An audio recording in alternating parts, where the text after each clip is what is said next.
like to call the February 7th, 2025 call board meeting and work session to order at 1:04 p.m. Dr. Thomas, do you have any amendments to the agenda? No, ma'am, I do not. Okay, may I have a motion to approve the agenda as presented? So moved. Second. Is there any further discussion? All in favor? The agenda is approved. Okay. Thank you, Mr. Chairman. At this time, we're going to call up Dr. Angie Kretschmar. In our strategic plan, goal area 1 is student achievement and success. And so for the next 3 months, we will have principals of our schools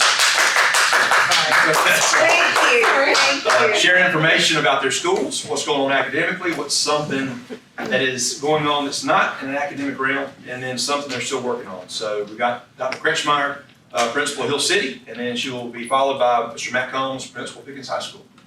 Thank you so much. Thank you, Dr. Thomas. Thank you, members of the board.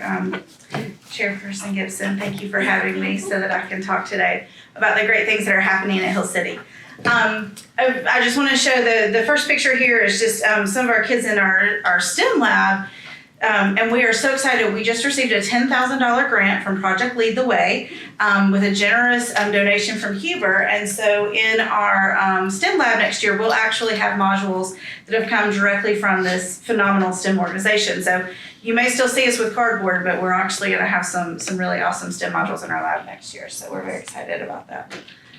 Okay, so something we're really proud of at Hill City. I shared with you last February, I believe, when I spoke to the board about some things we were doing in writing. And I talked to you about Right Score, and I talked to you about the s'more party, if you remember that, where our kids had gotten their Right Scores back, and we had built the s'mores based on their scores from Right Score.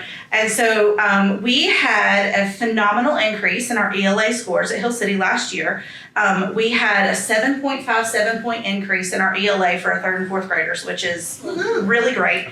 And a lot of that we attribute directly to our writing scores. And so I just wanted to kind of share some of that with you.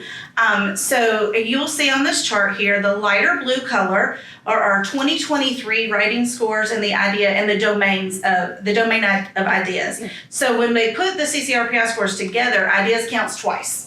So there's ideas and then there's conventions. And so ideas counts twice as much as anything else. So in 2023, our 3rd and 4th graders, we had 15% that were proficient, level 3 and 4. In 2024, our 3rd graders, after the implementation of Right Score, we had 32% of our 3rd and 4th graders with 3s and 4s in the ideas domain.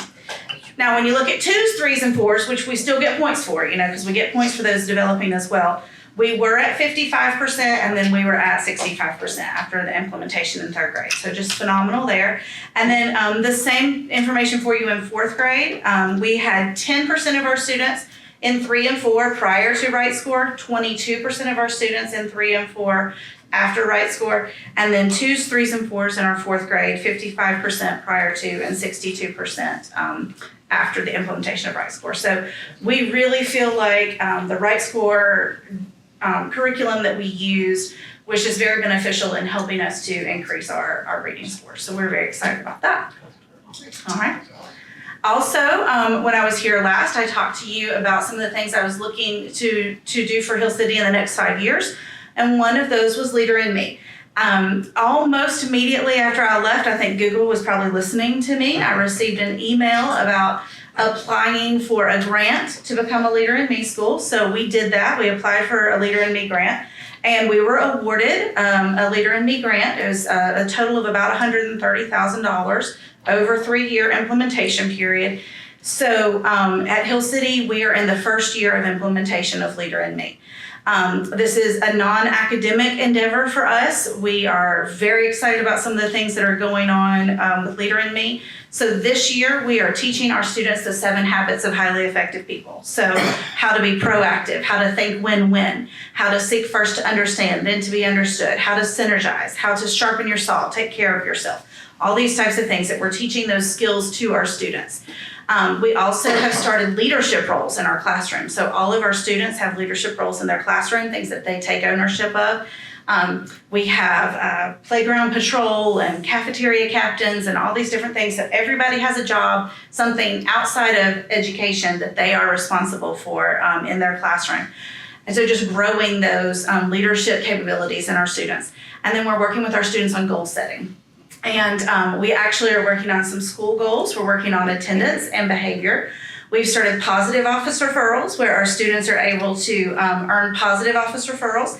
And so our goal every week is to have more positive office referrals than negative office referrals, and tracking our attendance and that. So we have a bulletin board just outside our office where the kids can see how many we have for the week. And you'll hear them come by and they're like, ooh, the number on the red sign's bigger than the number on the green sign. You know, we got to work on it. So just a lot of fun things there. Looking forward to next year, our second year of implementation with Leader in Me. We are really excited. Ms. Patterson and I just got back from a Leader in Me conference, and thank you, Dr. Thomas, for allowing both of us to be away for a few days to do this. We got to go see a Leader in Me school in Florida who has the exact same demographics as Hill City.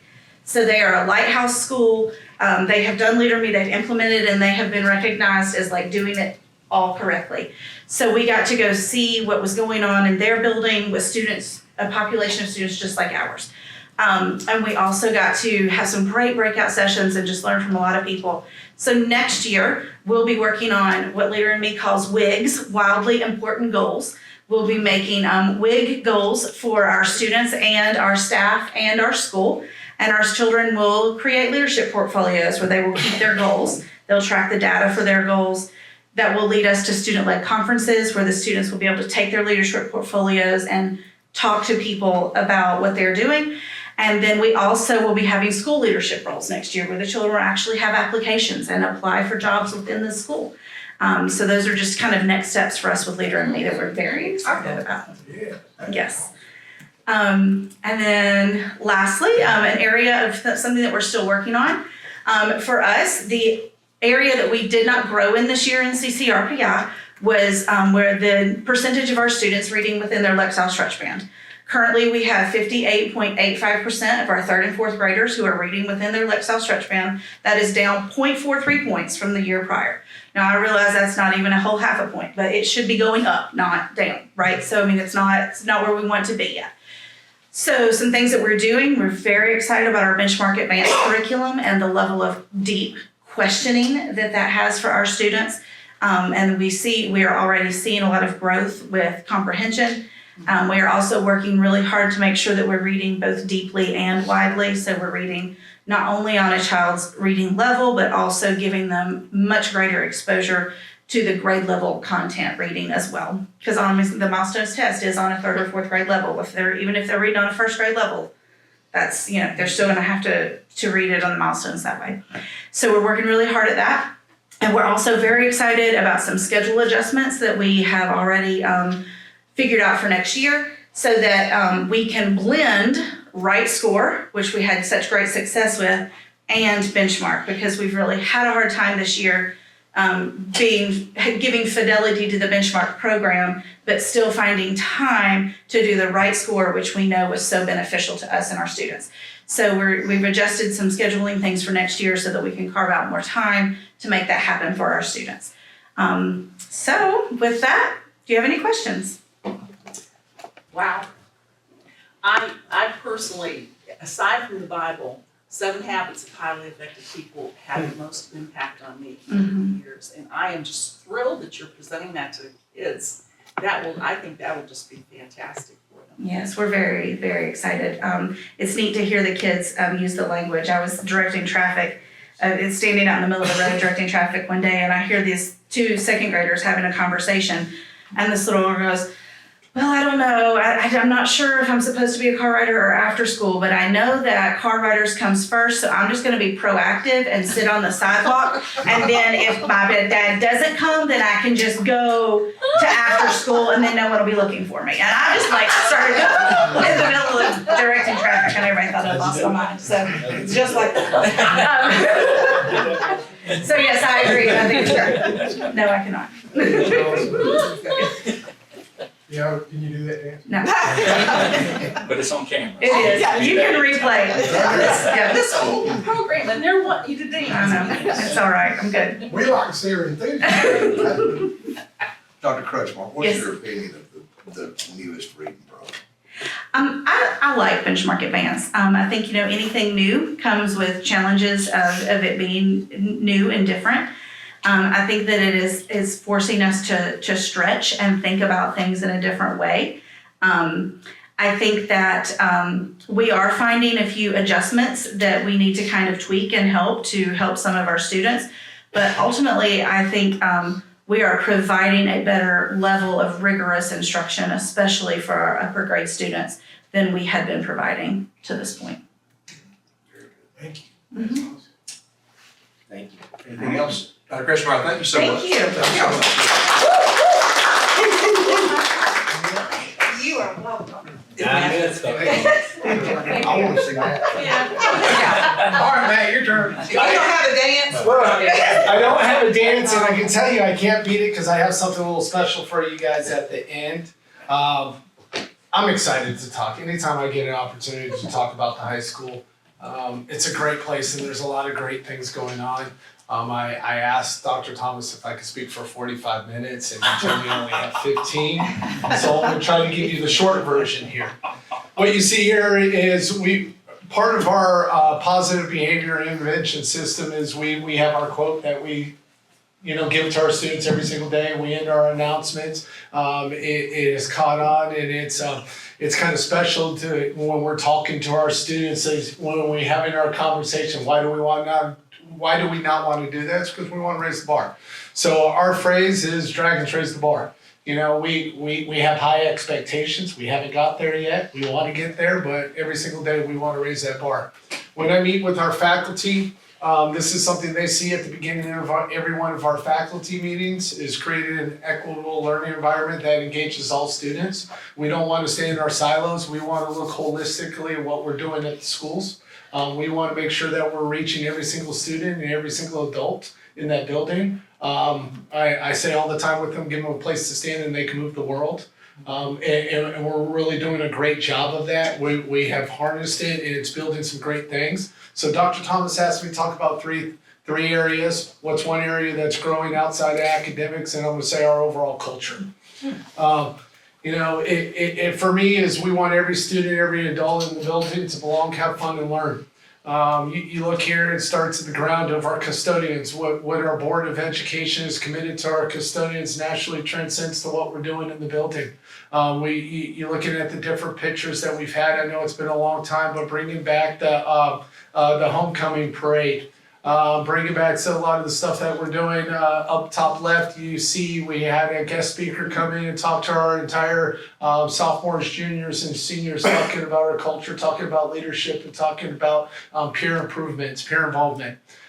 You see, one of the things that we did is we want to celebrate our student success. I think we do a great job of celebrating what we're doing athletically. I think we do a great job of celebrating what we do in our clubs, but we don't put enough emphasis on what we're doing in academics, and that's why they're there. So in the top right, we fed every single student that scored a 3 or 4 on their EOCs. We had them come through, and what was amazing, what was kind of teenagers will be teenagers. I would ask them, what did you pass? And they said, I don't know what EOC I took. So naturally I went, okay, at least we're not creating test anxiety. But we need to start knowing those things. So our overall culture, we're a happy place. We have teachers getting out, we have teachers getting involved, we have teachers smiling in the hallway, students are interacting, and that's only leading into the classroom. What we're doing academically, guys, if I stood up here, I could talk about all the minute things that we're doing, but if I talk about one of the greatest impacts that we have is our professional learning communities. There has never been a system in place at the high school where teacher collaboration.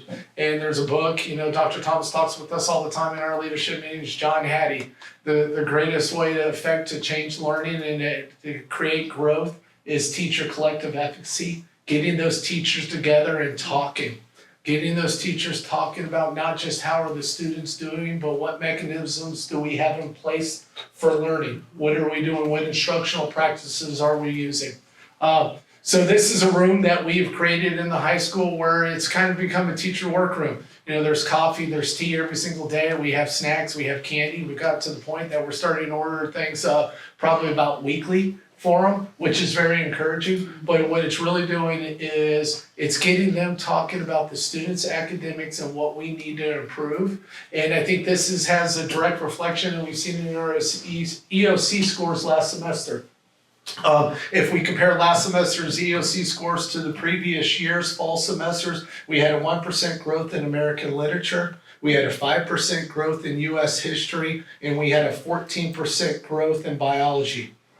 That's a direct reflection to our teachers collaborating and our teachers talking and our teachers improving our instructional model to create stronger engagement within the classroom. You add to it the culture. A happier place creates a happier classroom, not only for the student, but the teacher. Therefore, we create more engagement.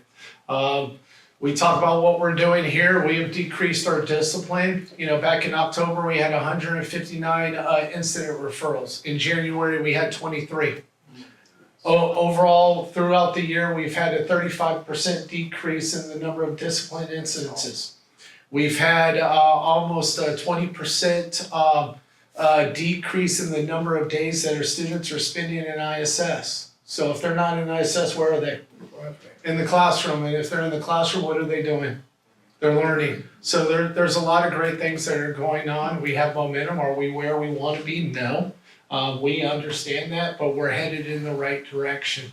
Area that we want to grow on, I always say everything, because I don't think there's an area that we can improve. You see the dragon here, he's got the bar raised, but it's not above his head, right? And that's where we want to get to. We talk about communication. We want to improve our overall communication within our community with our teachers and our students. Last year, we only had 112 parents fill out the student health survey. We can say right now that we've had over a 200% increase in the number of parents that are involved in that.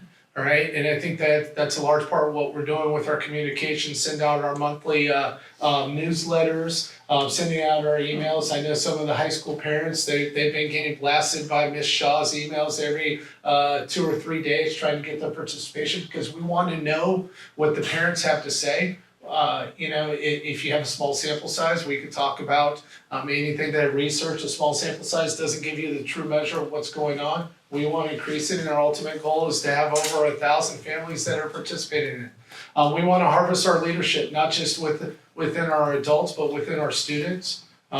Peers, we know what peers can do, right? The greatest influence on each other is peer support. But we also want to harvest our leadership. We also, a lot of our teachers, we're trying to give them different roles, different places to belong, different responsibilities, so that they feel like they really have a say here. Instructional leadership, I think that starts at the top of what Dr. Thomas's vision has had and what we're doing in our instructional department, but that also starts with me and my assistant principals. We have to become instructional leaders in the building. That has to be a priority, but then it has to transcend down into our department heads and then to our teachers.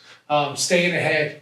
In the high school world, you never know what's about to hit, trying to stay ahead of any issues or any problems.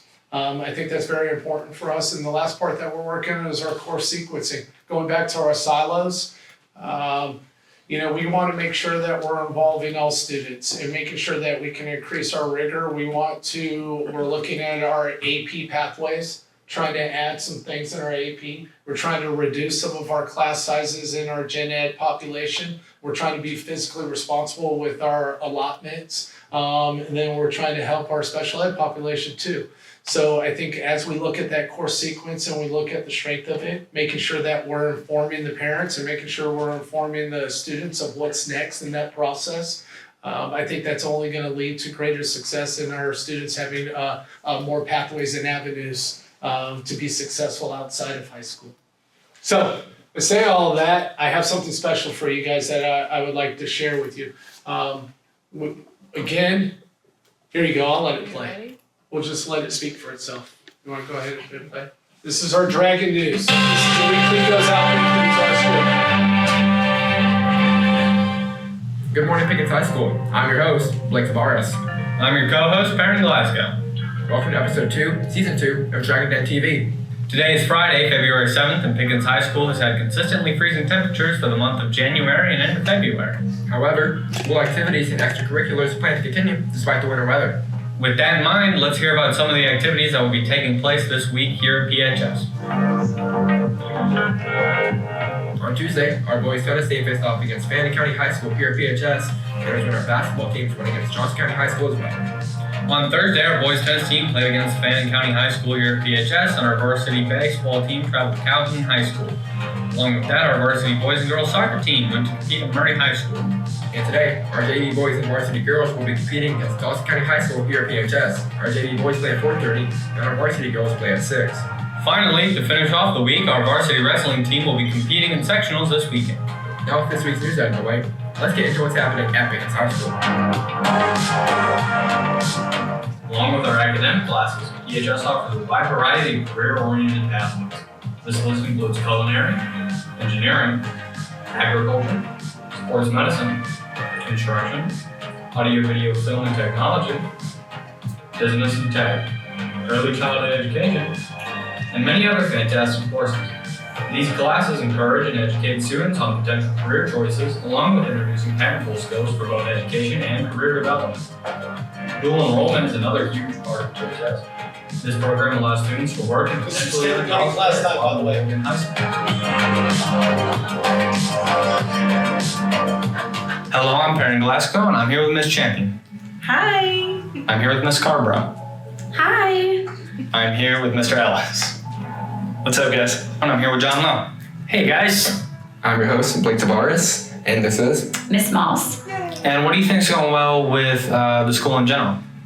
I think the school in general it's just always, there's always great things going on. I mean, we have phenomenal students here who continue to excel in all areas, academic, athletics, clubs.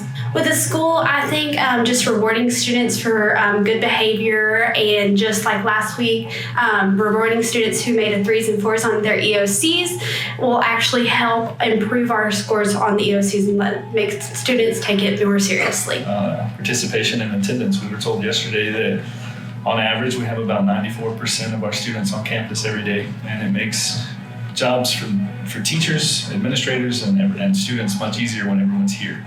Well, in the Media Center, we always try to keep an open door for all of our students, whether they are CTAE students, math students, or ELA students. We want everybody to come in and be a part of our world. I really like the Smart Pass. I don't see that many people wandering around the hallway, so I'm glad on that. And do you think anything could be improved on in the school? One way that I really hope we improve is where our students and our staff learn how to listen to each other more about what their needs are and what their expectations are, so that we can evolve into the best school that we possibly can be. I think that there's a lot of our students in our school system and just our school in general that struggle with being engaged with like different clubs and things. So I think it would be very great for all of our student body to be involved in some kind of club that they might be interested in. I think education itself is a journey for each student, and each student has their own path. And I think as teachers, we need to remember that not every student's the same. No two students are the same, and we need to understand that each kid is going to have a different path, and they're going to have different outlooks and different career choices. Well, I think the facility can be improved in several ways, and we're getting an upgrade this summer, so I'm excited about that. But overall, just that we accept the whole child and all children, because all children need to be loved. I guess just continue to doing what everyone has been doing, just do better. What's your favorite academic achievement? My favorite academic achievement that I get to see my students do is just getting to watch them walk across the stage at graduation. That's just the final thing that they get to do. Or even some of my students that work really hard for a goal to go to Chattahoochee Tech, just getting to see them achieve that goal is a big academic achievement. Usually May 23rd, 24th, 25th, graduation, when we're sitting there on the field and we're getting to see all of those graduates receive those diplomas that they worked hard for. I think that's very impressive. And also, I don't know if this would count as an academic achievement, but a couple of years after people graduate, I like to see where they're at in life as well and see how far their education has taken them. Good morning, Dragons. My name is Buggy Lowett, and I'm here with Jeffrey Cantrell. What is your favorite accomplishment here at Pickens High School? Probably starting and completing the construction pathway and just getting to build stuff, build chairs, help the school build stuff, and the teacher, Mr. Wilson, he was the best teacher, one of the best teachers I've ever had. That's great. That's really good. Good morning, Dragons. I'm Buggy Lowett here with Evan Penny. Can you tell me a little bit about your year so far? My year so far, it was really good, honestly. All honors classes, I'm happy to be placed in them. I passed them all A's. In this EOC so far, I got 94 on one of my EOCs. That's the best in my class. And on my other EOC, I got like a 90, which was math class. Then going into this semester, I'm having all A's, 3.8 GPA. And yeah, that's about it. That's really good. Thank you. Thank you a lot. Now, what's your Brody to say about the weather for today? Brody? Hey guys, it's me. It's Brody. I'm back being the weatherman. I hope you guys are happy that I am. Now I'm back though. So today's degrees that we're gonna have is that we have a 10 degrees outside because it's really cold outside. But then I kept hearing people every time I go somewhere, it's just that people say this all the time wherever I go around. They say like, hey dude, do you think it's gonna snow? Is it gonna snow tomorrow or something? Like, this is my reaction. I was like, we don't know for sure. So, we don't know for sure if it might snow though, if the next day, or I don't know. But yeah, hope you guys are, hope you're getting back. So, back to you. Alright then, that concludes this week's episode of the Dragon Den TV. We hope you enjoyed everything that we covered in this episode. Be sure to follow us on Instagram and head over to our YouTube channel for any episode updates or behind the scenes content. If you have any events, extracurriculars, or clubs you'd like us to cover, let us know. Thanks for tuning in. We'll see you next time. Stay informed, have a great day, and raise the bar.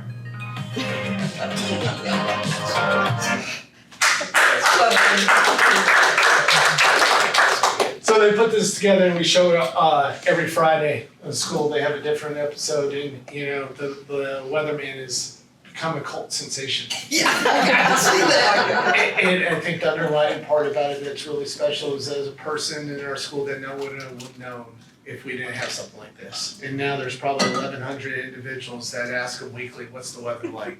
And so now he really feels special, which is kind of amazing. So I needed to share that with you guys. That's good. Questions?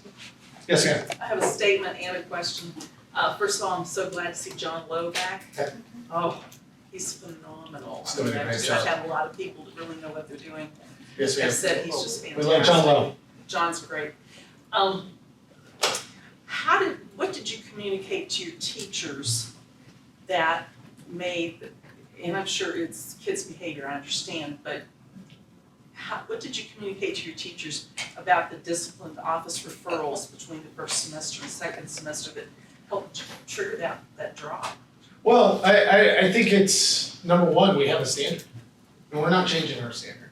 And I think the kids understand and they expect that standard. We talk to it monthly, we share the data with our teachers. We have no piece of data in our school that we're trying to hide or we're trying to manipulate. But I think it's the overall, going back to the overall culture, it's all the little things that we're doing that students want to behave better. They know they're being held accountable. We have a lot of students that come to the building and just appreciate that we're there consistently and that we love them. And I think they see that, and what does that in return relate to? They're gonna work harder and they're gonna participate more. And the other part of it is us creating more engaging lessons, right? If you're just standing up there talking every single day, that becomes boring. We've done a really good job of trying to hammer down on creating engaging lessons, so which makes better relationships. All right, I appreciate it. So, I just want to make a quick statement. I got to see that firsthand today, thanks to Mr. Combs.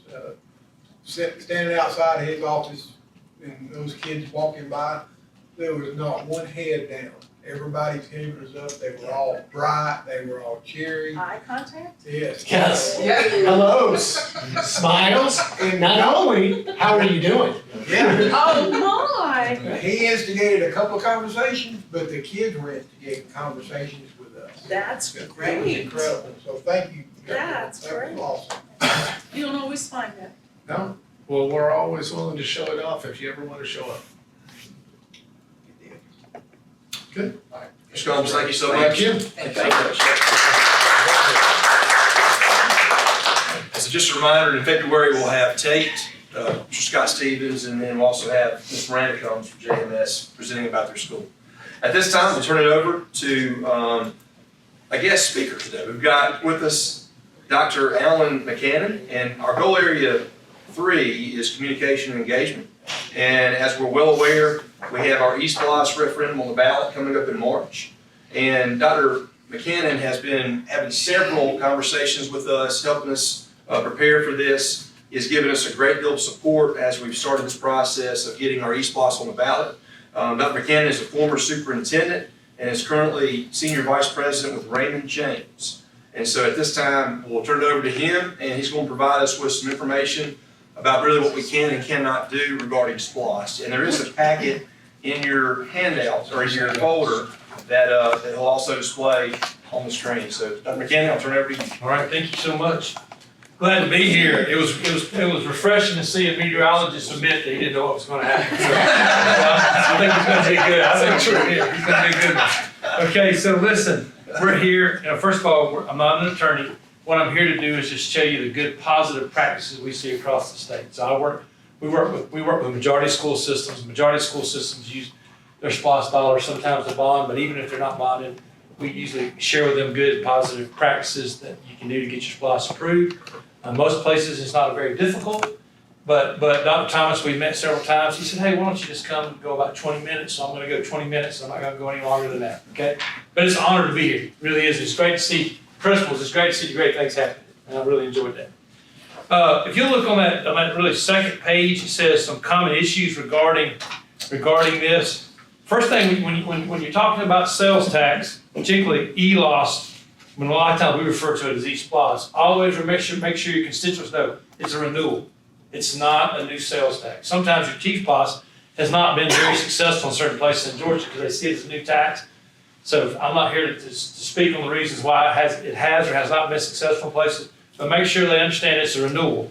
The second thing is sales tax renewal. Most of the time it's 5 years. When you do your sales tax, you set a cap, right? And sometimes you can reach your cap early. But most of the time, if your cap's set at a higher level, it lasts for 5 years. That's the max you can do.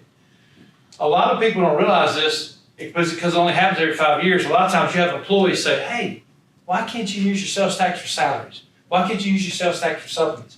There's things that your sales tax can and cannot be used for. And as you know, salaries is not one. So making sure you just communicate with your constituents and your staff what it can and cannot be used for. Here's something that your constituents need to know is make sure that sales tax provides the Board of Education a means to make capital improvements. I heard capital improvements mentioned in some of your videos, to make capital improvements without using property tax. I never forget when we built a new Corbin New High School, and majority of people didn't realize that there was no M&O tax that went to creating that building. They just don't realize it. Make sure you guys are a perfect example. People love to come to the mountains of Georgia. So you have parks, you have some places that land does not generate any kind of tax. So you want a way to take your visitors. So there's a way, like I walked downtown Jasper today, okay? I had an empanada today, all right? And it's your little shop today. So I help pay a little money for your sales tax. So you have all these people coming to this beautiful place.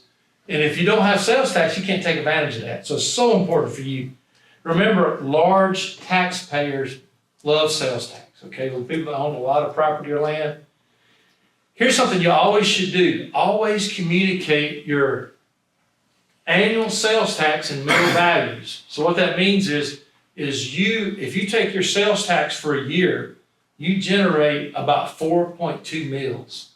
That's a lot. Because your mill, well over $2 million value. So 4.2 mills of that. So if you didn't have your sales tax, now it doesn't mean your millage rate would go up by 4.2 mills, but it means you would be short equivalent value of 4.2 mills. And that's just something to always talk to your constituents about. A lot of times when you have sales tax, and you tell I'm going fast, please stop, you have a question.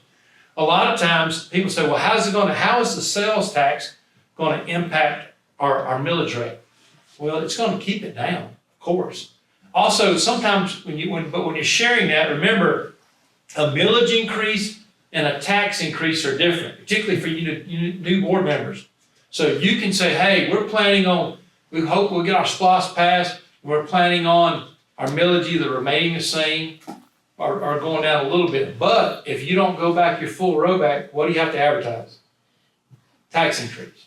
So it's real important that how you, as a board member, it's very important how you communicate that. Be sure, because we've seen some places where they meant that the millage was not going to go up, but then they had to advertise a tax increase because they didn't do the full rollback. And sometimes constituents felt like, well, we didn't quite understand that. So be careful about that.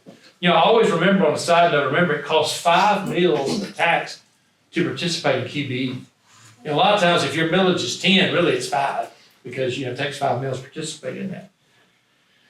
Always be careful about guaranteeing anything about your millage rate, because you're always at the whims of who? The General Assembly. That goes on. So never forget that. You know, here's the thing I want to remind you, that a lot of places in Georgia have to have a bond millage. Did you know that? Their sales tax is so small that they have to have an additional mill to help with capital improvements. Used to, before 98, everybody, when you had a big project, it was only bond millage, then sales tax came along. And here's the thing that a lot of people in Pickens County wouldn't understand.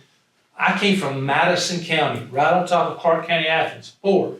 Okay, 5,000 kids, rural, agricultural, a lot of cows, a lot of chickens, we're blue collar for Athens. But we had to use every cent of our SPLOST for capital improvements. Every cent. We couldn't put any in our M&O budget. So a lot of people don't realize how fortunate you are to have the tax base and the SPLOST that you do. And it's always a good time to communicate that to your constituents. Okay.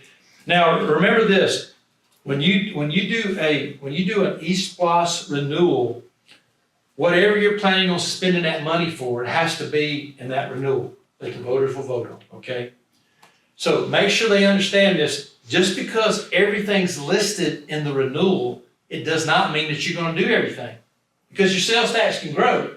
So you have to put it in the renewal so you can do it, but you need to make sure that it didn't. Now, here's the thing I would advise. If you have a set project that you're going to do, be sure that you put that toward the first, okay? And that's your priority. But remember, just because something's in the renewal does not, make sure your constituents understand. You might mention buses, but with inflation, of course, inflation's slowing down, but you might not be able to do that. Everything's listed. That makes sense. Okay, that's important to know that. And most people have just what I think, Dr. Thomas, sir, I think you just plan on having an informational campaign. And so that means you're just going to share information.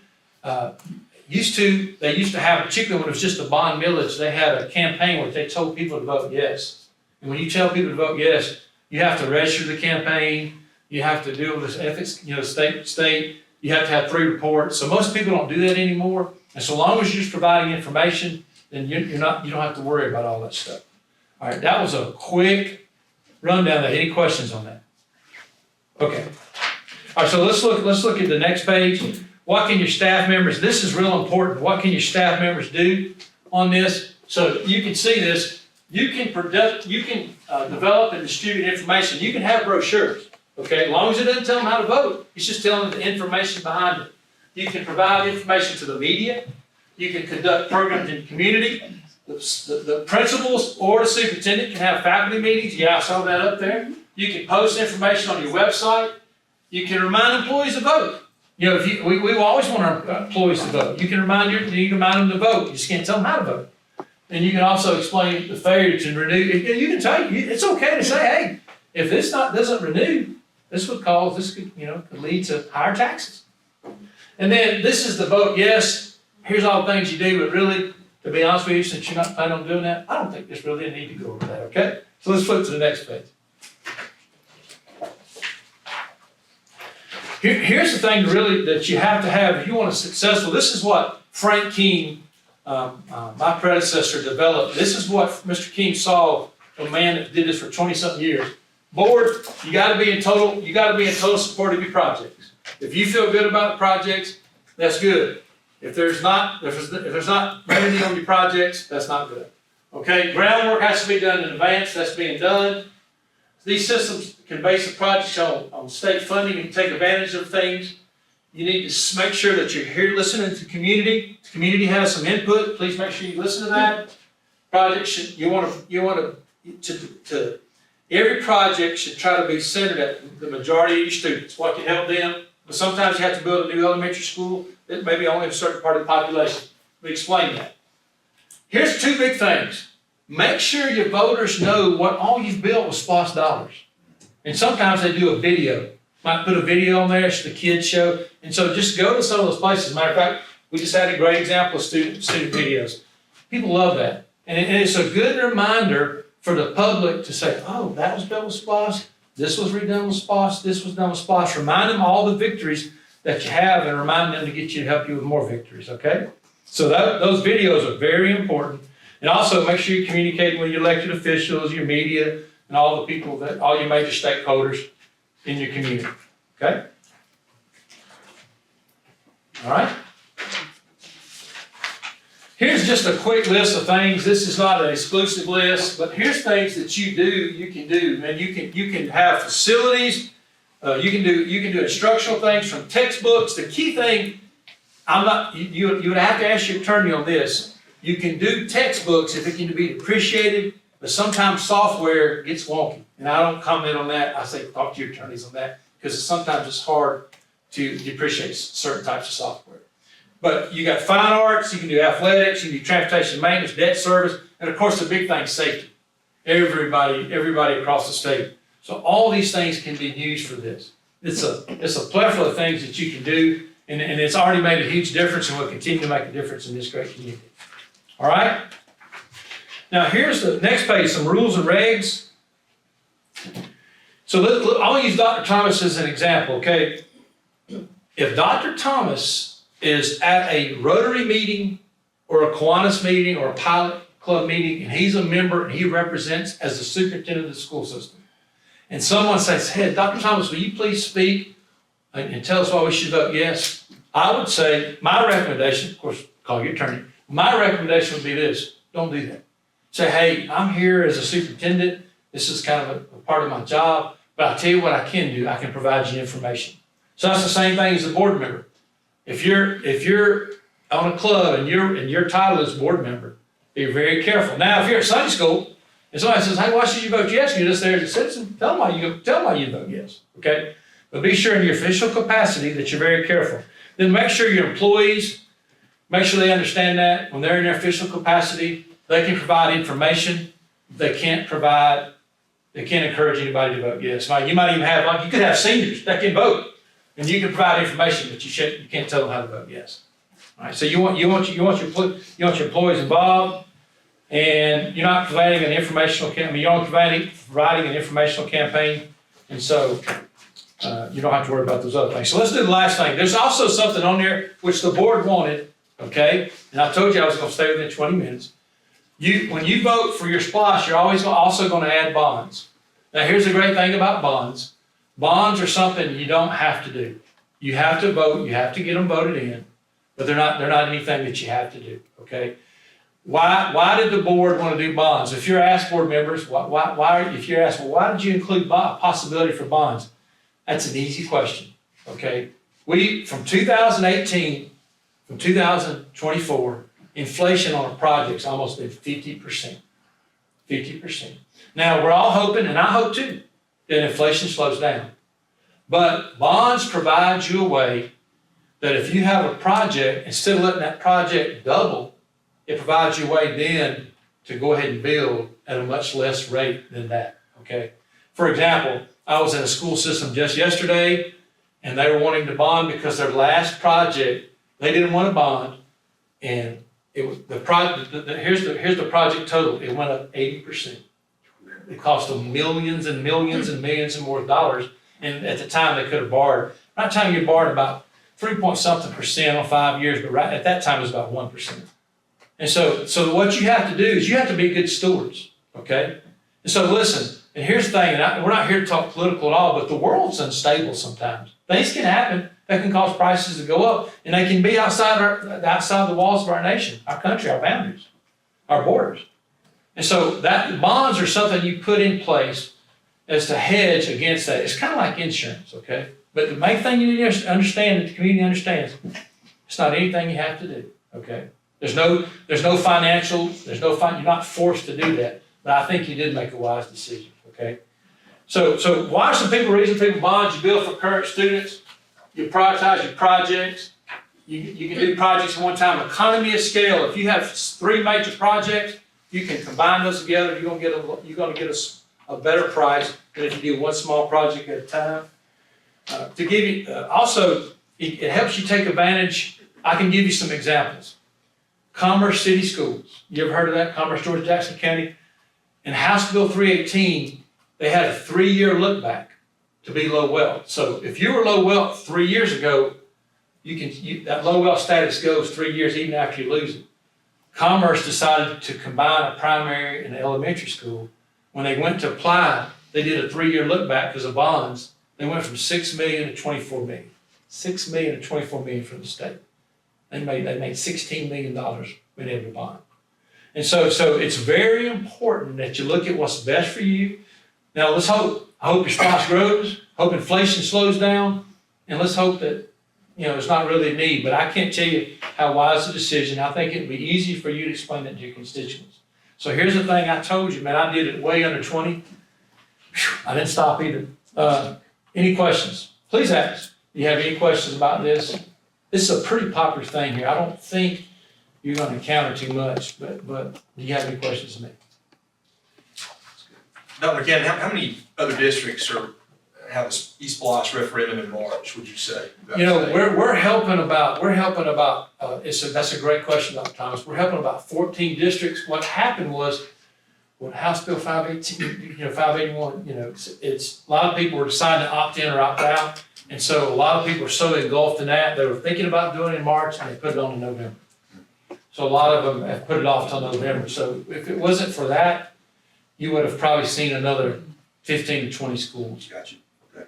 So that's a great question. A lot of them just put it off. The scary thing about it is, if you were to lose in that referendum, you know how long you have to wait? 1 calendar year. And so that's the scary thing about it. You have to wait 1 calendar year. So I think you're wise and go ahead and voting now. I think you're making a wise decision, Dr. Thomas. Great leadership by you and the board to go ahead and do this, just in case something happened that you can still do this. Because a lot of people, I don't think they'd ever truly vote no if they really understood. Any other questions? Hey, how serious is that line? Like, is that just private citizens versus board members, and that's encouraging people? I mean, I think as long as it's a formal, I don't think it's something really. I don't think anybody's going to go around and try to record you. I think really for a board member, the main thing would be at a meeting. Right. Because really once the meeting's over, you're a citizen. Right. So I think it's more. I think the pressure's more on Dr. Thomas because he's 24/7, right? And you as a board member, technically, when the gavel adjourns and you walk out or you walking out, you're a citizen. So I don't think the pressure on a board member is not easy. I just would be careful if you are representing the board on some type of club or something like that, or some kind of formal. Gotcha. You're on a I don't know, health board or economic development board or something like that as a board member representative. That's the only thing. But the vast majority of the time, ask your attorney, but I see you as a citizen. Great question. Anything else? Dr. McCannon, thank you so much. Hey, it's an honor to be here. Thank you so much. If we can do anything, Dr. Thomas, you call us and we'll be here, okay? Thank you. At this time, we're going to call up our safety and communications specialist, Jennifer Wilson. Ms. Wilson has been working diligently on our ESPLOST preparations, and we're going to be rolling out some information next week. We wanted to share with you what we have prepared for our informational campaign. So at this time, I'll turn it over to Ms. Wilson. Yeah, Dr. McCannon, we're going to show off what we got. Yeah, I want to see You can this. come back and critique.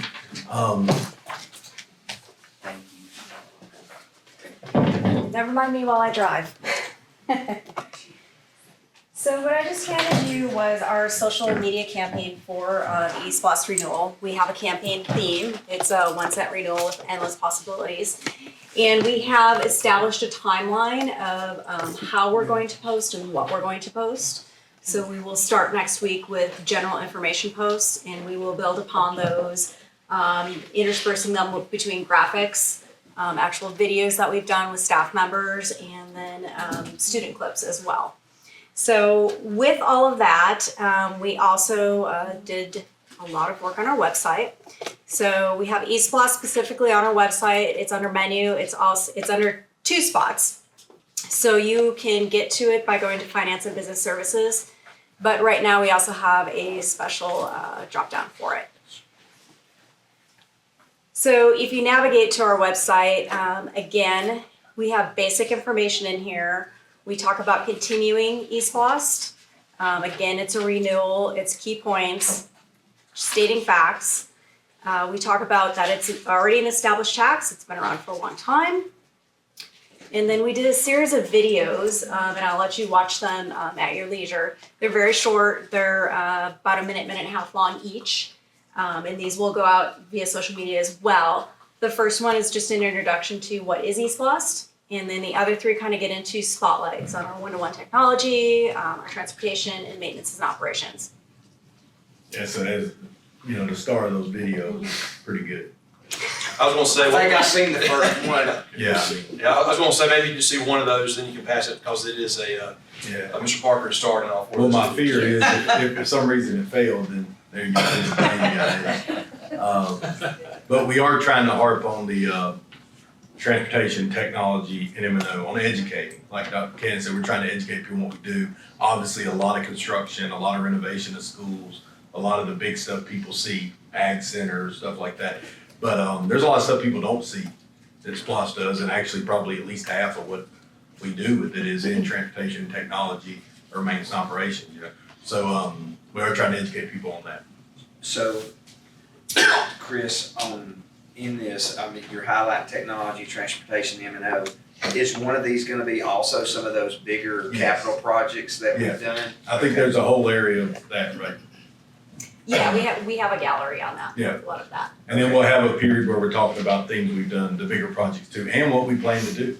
Yeah, good. So, go ahead. All right, so along with that, we created a frequently asked questions page. So these will drop down just by clicking the button, and you'll see a lot of the questions in here. They're redundant, but everybody asks a question in a different way. So some of the information in here is going to be very repetitive if you read through each of the questions, but it's because sometimes you just go down and you just want a specific answer to one thing, and this is how I'm asking the question. So we have quite a few of these listed here,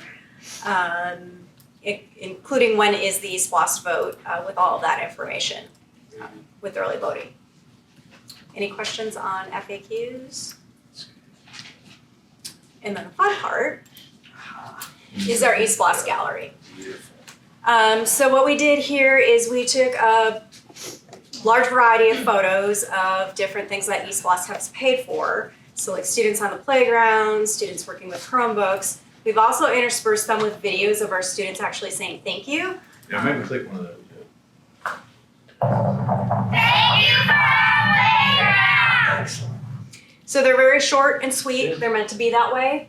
But it's photos, videos, it makes it a little bit more interactive for the end user, and it covers pretty much a good variety of our projects, including some of our things like our M&O with HVAC. Most people don't think of, why am I looking at a roof? It's because we've replaced a lot of things on there. And then just for sports, Promethean boards, buses, playground equipment, Chromebooks, and our agricultural facilities. And these frequently asked questions and the videos and all that will be the things that are posted on the social media too. I mean, all of it's on the website, so you can access that at any time. But you guys know that's not how people always get their information. They're getting it through scrolling on social media. So every few days, as Jennifer I think gave you a timeline, every few days you'll have one of those videos posted or a different focus on what we did. And then we'll reference them back to this website where they got all the information. And then if we pass out anything, either to the chamber do you guys just get them some information? You can send them that website. There's a lot on there. Very good. Thank y'all. This is really good. It is very good. Very good. Thank you. Thank you. Well, we've been assembling an all-star team around here for a while, and these are our stars, folks. I have to say, Fantastic job. in various renewals that we've gone through, this is the most detailed and professional presentation that I've seen, and I think this, how can they not vote for it? This is great. Appreciate all your work on it. Yes. I think they like our presentation better, Mr. Thompson. I was trying to stay in my time frame. My bar's up here, Matt.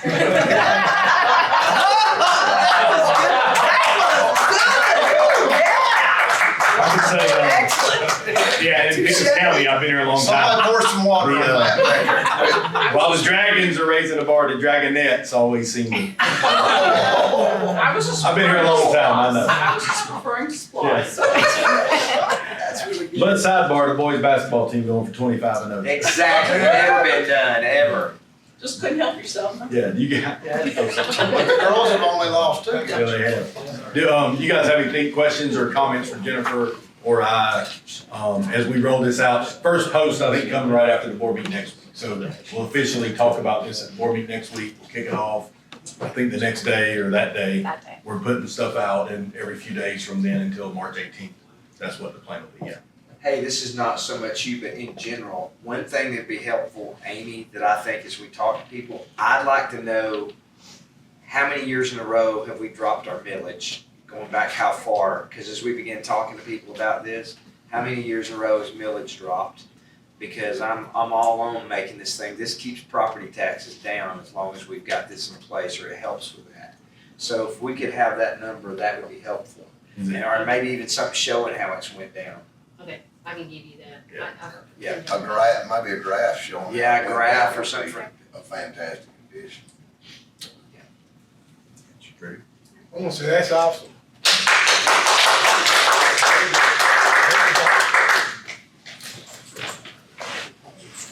And if it's okay, we're gonna take about a 5-minute break.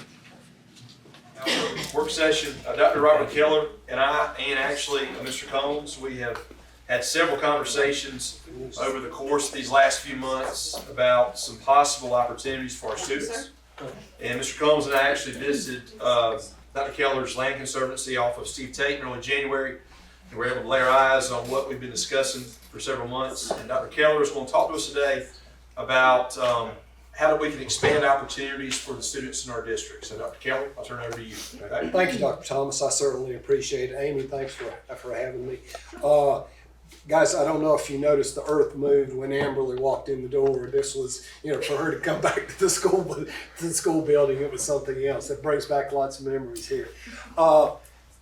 Guys, on this property here, so we started the Atlantic Coast Conservancy back in 2010, and you'll notice that it's very similar to the Atlantic Coast Conference, and I got to keep myself from saying that. I went to Wake Forest. I always thought that an ACC was going to come down and go, dude, you're just a little too close to us here, and we're going to sue you.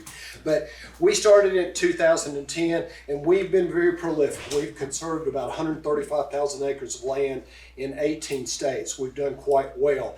And this is one of our hallmarks, this property right here. And for those of you who have the topo maps and the overhead imagery, that is right there at Steve Tate and Cove Road. You'll see the traffic circle right in the center. I might have to go back and forth here as we come to, well, I guess I can move it up here. So right here is where the traffic circle is. So this is Foothills area, and this is Big Canoe up here, and you can see this big massive Big Canoe here. This area is pretty nice, and I want to give you a kind of a virtual look at the way the property lays out. Dr. Thomas said he and Matt had come over, and Amy Gibson has come over there as well. So we're looking to the south, directly back towards the IGA, and you can see that, or what used to be the IGA, the Foothills area. So this is Potts Mountain. Potts Mountain is approximately 2,000 feet in elevation, and we're panning over to the left here. So we're panning to the east, looking back into Dawson County. and this is with leaf off. The views up there on the top of the mountain are absolutely spectacular. Got a spectacular view of Big Canoe, and also you'll notice as we come around here where we pick up the Southern Appalachians. Gorgeous property, and it's very, very well steeped in cultural and historical findings here. This was the Potts family's land, and they settled it in the early 1800s. And then, of course, this was destined to be Big Canoe East, but they changed their mind about doing the developing, and a private investor bought it, and they conserved it with an easement that we held in 2017, and then we had the chance to buy it here last year. So what we're trying to do with this property is demonstrate something called ecosystem services. And I heard Dr. Thomas and Matt speak at the chamber breakfast about how active your agricultural programs are and how you were involved with your dual enrollment. And this really dovetailed in very nicely to what I'm wanting to do. I'm wanting to use, and this land is perpetually conserved. They'll never, and regardless of what the people from Big Canoe tell you, there's no hotel going up out there. I swear, there's no Wyndham Hotel. Boy, the disinformation that has come from that bunch in regards to this. But so ecosystem services is when the environment provides something either directly or indirectly for the public at large. And what we're trying to do is we're trying to demonstrate with clean air, clean water, but energy production from solar, but also other things that are going to be tangible for the community that's there close by. One of the things that we're doing is straight agriculture. For those of you who have seen that property, and you can look at, this is 2015 imagery, there was about 350 acres of planted loblolly pine. Well, we got out there and we have done a 5th row thin. There's no clear cutting out here, but we've done a 5th row thin. And this is the way the easement set it forth that what you can do out here. A lot of people have misconceptions about conserved land. They think you can't do anything. And in this particular situation, reserving it for agricultural activities is something that's very common, and it does not have any financial bearing on the easement. This area in this video here will show you what we're doing in regards to this thin. Now you're going to see that you've got a forest here, and they had just started the process, but as you look down and we pan over here to the left, this is what it looks like. For those of you who have been in South Georgia, it kind of has that quail plantation look where you've got maybe 8, 10, 12 stems per acre. So as we pan around, you'll notice that the forest is opened up there, and we can actually see the top of Potts Mountain from what we're calling the staging area here. Now, as we go over the top with the drone here, you'll notice that there is a big, large black monolith right there, which used to be a tractor trailer, and that is now our wood kiln. It is run by solar power, and there's the timber operation going on right now, and you can see that they're actually moving logs there. And it looks up, and once again we're facing to the south, and you can see those neat rows of planted pine, and this is looking directly towards the south. So what we're also going to do on this property is we wanted to do a 5 megawatt solar array. 1 megawatt of solar panels usually takes up about 10 acres of land, but the panels have gotten better. They've gotten a little bit better in regards to the spacing, and so it's usually about, for 1 megawatt, it's going to be about 6 acres now. So we wanted 5 megawatts, but the interconnectivity, even though we've got those transmission lines going through there, it will not hold that. So we're going to settle with 2.5 megawatts. Now, one of the things that we've seen with solar is, and this is 65 acres to the south of the transmission lines. Now, one of the things that we're trying to do is we're trying to do this in an ecologically sound manner. All of the stuff to the south of the transmission lines is non-productive farmlands. So, and this, you can determine this by NRCS data. So we have located this between the river, between the creeks, and you'll notice that Yellow Creek starts on that property. So we've got 100-foot buffers on the solar area, and what we're going to do is this 2.5 megawatt solar array. Now this is kind of ugly at the start, but hopefully we're going to do some really nice stuff with it, and I'll go over that here in just a minute. So the drone is flying to the south, and you'll see the transmission line. That transmission line is owned by the Georgia Transmission Corporation. It's not Georgia Power. And for those of you who have been ever there, that thing runs from east to west. And that is there's a difference. There's supply lines, which you get in your backyard, and then there's transmission lines where this is taking it and sending it somewhere else. So I always thought when you did a solar array that you had to actually attach to the transmission lines. But if it's a smaller array, you can go get it with 3-phase. So what we're hoping to do is to work with Todd Payne and Amicalola EMC, where we can just use, and they're going to be our off-taker. They will buy every electron that we generate on this property. So this is something that's new, and it's kind of like Darwin and Huxley, where Huxley said, gosh, it was so simple what he came up with. Why didn't I come up with it? What they're doing is this thing called agrivoltaics. So they're doing conventional agriculture underneath the panel arrays. Now, I know most of you have probably gone south of Macon and you've seen that panel. Well, what we're hoping to do is vertically integrate here to where we're doing something. Sheep have become quite popular underneath there, pollinator habitat. But the one thing that I would like to do is I would like to look at cattle underneath there because, and there's that little factoid, we usually eat about 1 pound of lamb per year to the tune of 85 pounds of beef. Some of us eat a little bit more than that. But so I think it would behoove us to be more in tune with what happens under the panels with the cows. Now, one of the things that you will see, the cows and sheep never come out from underneath these panels. They love being in shade. There's a video where it's got a wind stanchion, and the shadow kind of moves like the arm of a clock, and the cows just move right along with it. So while they're under there, you can imagine what they're doing. This is non-productive soils, and if you have cattle occupying this area for a period of 25 years and they're defecating the whole time, that soil will be much more productive in 25 years after they've done this. And everyone's concerned about decommissioning. I think once this land gets put into energy generation, it will probably never come out. And they're also looking at crops. So these are vertical trackers. And the panels, if the sun's over here, then in the morning it starts over here and you've got a shade bed. And as the sun rotates, then that shade bed comes around. And you can imagine in the afternoon, when that shade bed comes over the crop, those crops are going to do better. I know that you folks out in the west end of Pickens County, you get the sunniest spot you can and you plant your tomatoes out there. Well, in this heating up environment, having that shade in the afternoon is beneficial. And we're seeing that certainly with crops like cucumbers and tomatoes. So there's research to be done. So I've reached out to the University of Georgia, and they're dying to get in here and do research because they do not have a teaching array. Reinhardt University is going to work with us, and this is one of the things that I would like for you guys to do. I would like to bring your students out there since you're so involved in agriculture, and this is just one facet of what I'd like for you guys to do on this property.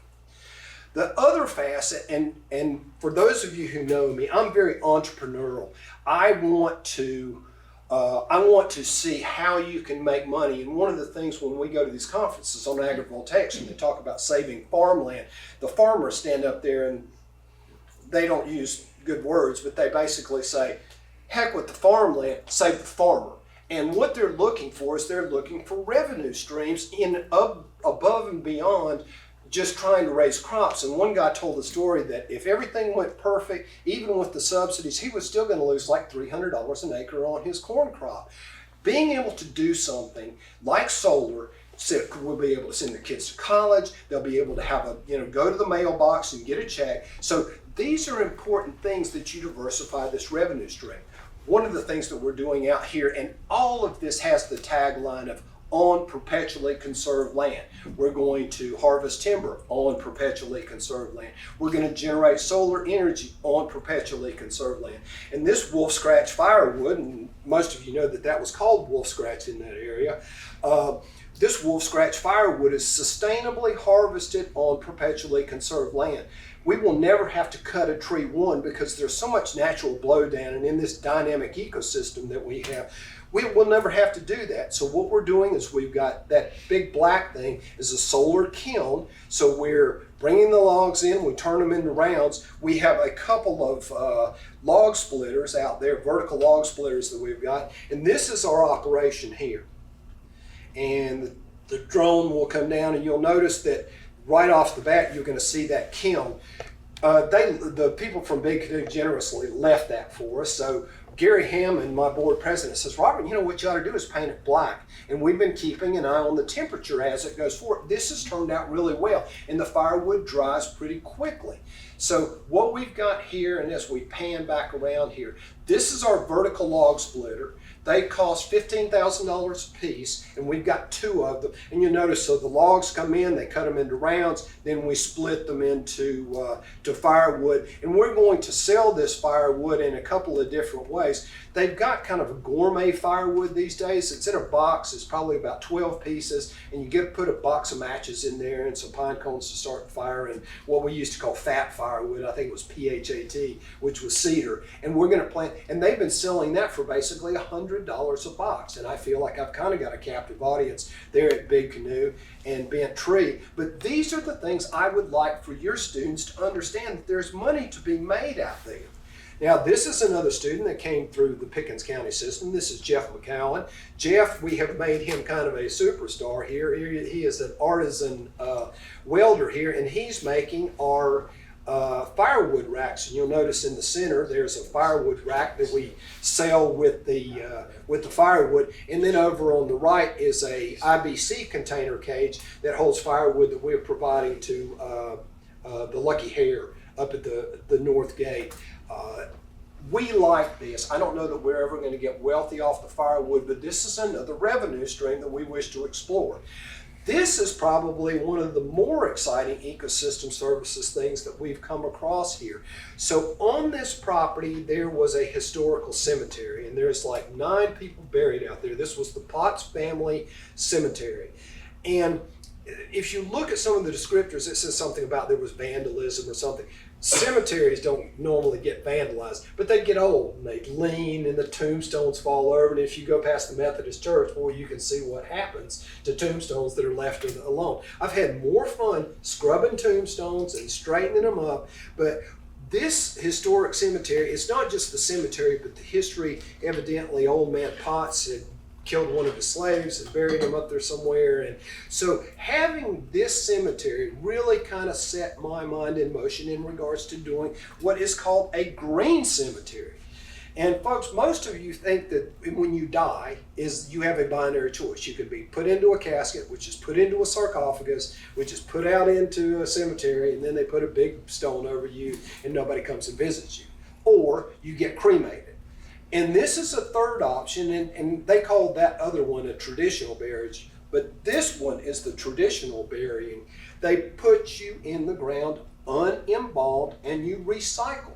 So the area, and for us, from a biologist standpoint, why would we cheat the environment from this? Why would we do this? And it makes all the sense in the world, and we're trying to reconnect people with the outdoors. Guys, I cannot think of, and I was talking with Sue about this, when they get into this, and Kevin Roper was talking about this at Rotary, we seldom have an end of the life talk with our parents, with our grandparents, and somehow this opens up that door to that talk.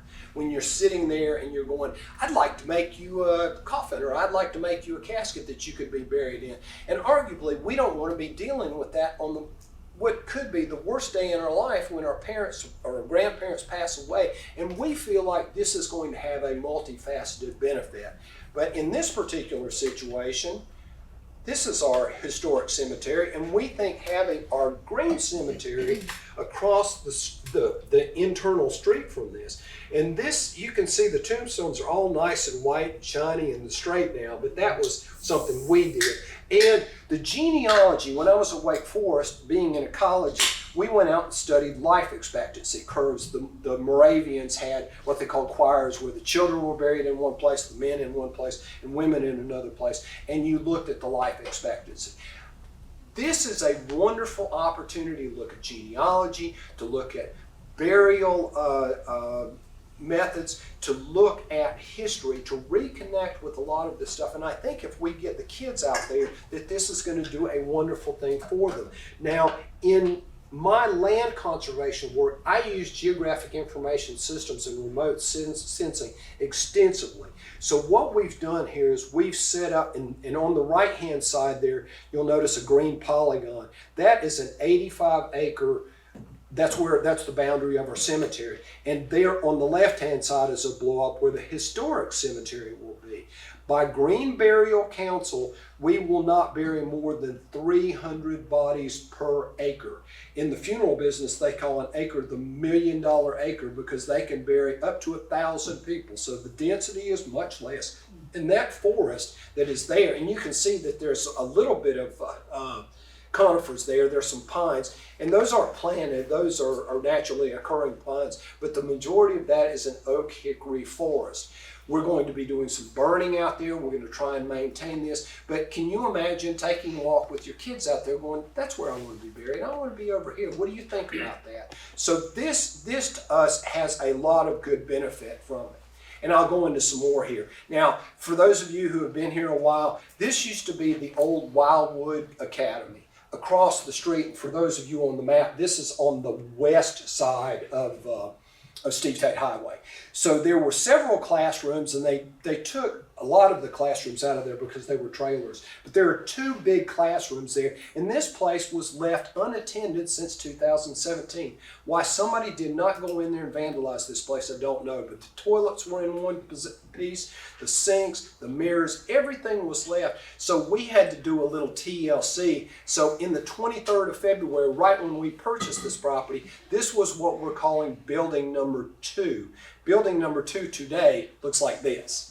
So we are quite proud of this, and if you've ever been to the Grand Canyon, you'll notice the color scheme is the exact same as the mule barn at the south rim of the Grand Canyon. Amberly and I are still coming to blows about that. She doesn't like the green color, but I do. And hopefully, and one of the things we were talking about was how do we have security out here? And I was having that conversation with Sheriff Donnie Craig. And Donnie said, well, Robert, we've been looking for a place to have a satellite station out in the eastern part of the county. It's like, I have an idea. So Donnie's office is there's a satellite office is gonna be in this building. This is what the main building, and back up a little bit, that's about 2,400 square feet. So that's a pretty good size board and bat, and that's not a trailer. This is the main building. This is about 6,000 square feet. And this is where they had the cafeteria and the main meeting room. For those of you who used to go out there, they used to sell pizzas, I believe, at this one too. Larry Ruff had his pizza place. And this is what it looks like now. We're building a deck out there. This is where this is going to be the headquarters of the Biological Field Station. Talked with Mark Hunter, the dean of the Odom School of Ecology. They're going to come out here and study things.